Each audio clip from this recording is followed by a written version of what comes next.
मैत्रिणीबरोबर केला गेम. नमस्कार, मी स्नेहा पुन्हा आली आहे नवीन स्टोरी घेऊन. आशा करते तुम्हाला मी लिहिलेल्या स्टोरी आवडत आहेत. ज्यांना माझ्याशी बोलायचं असेल त्यांनी मला वर मेल करू शकता किंवा ह्या लिंकवर क्लिक करून मला फेसबुकवर रिक्वेस्ट पाठवू शकता. चला तर मग स्टोरीला सुरुवात करूया. मी मूळची साताऱ्याची आहे. पुण्यात मी BCOM करते आहे. इथे मी हॉस्टेलला राहते. माझं नाव अंकिता आहे. ती सुद्धा माझ्यासारखी खाजूक पपई असलेली मुलगी आहे. कपडे बदलावे तसे तिचे गेम पार्टनर ती बदलते. एका दिवशी ती रात्री गेम करून रूमवर आली. मी झोपलेली होती आणि ती येऊन माझ्या बाजूला झोपली. मला थोडी जाग आली आणि कळलं अंकिता आली आहे. मी तिला विचारलं, काय ग, काय झालं, आज नाहीयेस का नीट? ती बोलली, अगं दमलीये मी खूप, आज थ्रीसम करून आले मी. मी तिला विचारलं, म्हणजे तू 2 मुलांना बरोबर गेम केलं का? ती बोलली, नाही जी, एक मुलगा आणि आम्ही 2 मुली. मी शॉक झाले आणि तिला विचारलं, तू आहेस का? तर ती बोलली, नाही जी, पण मजा म्हणून हे केलं मी आणि खूप आवडलं मला. हे ऐकून मला अजून जाणून घेण्याची इच्छा झाली. मी तिला विचारलं, सांग ना, तिच्या सोबत कसं गेम केलं तू? ती बोलली, सांगितल्यापेक्षा जर मी करून दाखवलं तर. मी विचारलं, कोणा बरोबर करणार? तर ती म्हणाली, इथे आपल्याशिवाय कोण आहे, तुझ्याच बरोबर करणार ना. माझ्यासाठी हे अगदी नवीन होतं. मी आजवर फक्त मुलांना बरोबर गेम केला होता, पण मुलीला कधी मी एक साधी मिठी सुद्धा मारली नव्हती. मला सुद्धा उत्सुकता लागली, त्यामुळे मी कसलाही विचार न करता होकार दिला. अंकिता जाम खुश झाली आणि माझ्या अंगावर आली. माझ्याकडे एकदम काथक नजरेने ती बघत माझ्या अंगावरून हात फिरवायला लागली.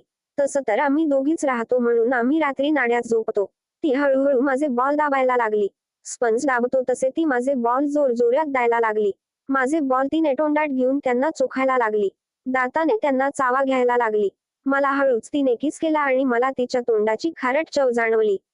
म्हणजेच ती आधी गेम करताना चिक गिळून आली असावी असं मला वाटलं. मी तिला जोरजोरात किस करू लागले आणि मी सुद्धा तिचे बॉल दाबू लागले. आमच्या दोघींचे हात एकमेकीच्या पपईकडे वळले आणि आम्ही एकमेकींच्या पपईचा चोळला लागलो. मी माझी 2 बोटे तिच्या आत सारली आणि तिचा करू लागली.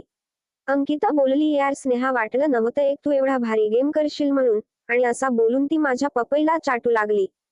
मला खूप आनंद मिळत होता तिच्या तशा चाल्यामुळे. मग आम्ही पोझिशन मध्ये येऊन एकमेकींच्या पपई चाटायला लागलो. ती खूप जबरदस्त पद्धतीने माझी पपई चोचत होती. मग आम्ही परत नॉर्मल पोझिशन मध्ये आलो आणि एकमेकींच्या पपईवर पपई घासायला लागलो. मी माझी बोटे अंकिताच्या तोंडात घातली आणि तिची धुमकी मी गिळून घेतली. खूप वेळपर्यंत पपई घासल्यावर मी खाली वाकले आणि तिच्या पपईच्या पाकळ्यांना चोळायला लागले. तिच्या पपईतून मानक सुगंध येत होता. मी तिच्या पपई हाताने चापटा मारायला लागले. त्यामुळे ती अजून तेज झाली. तिने मला बाजूला केले आणि तिच्या बागेतून तिने 9 इंच लांब आणि 4 इंच जाड रबरी डबल लडो बाहेर काढला. मी तिला विचारले की हा कुठून आणला? तर ती बोलली, तिच्या एका मैत्रिणीबरोबर ती गेम करते तर तिने दिलाय. त्या डबल लडोचा वापर कसा करायचा ते तिने मला सांगितलं.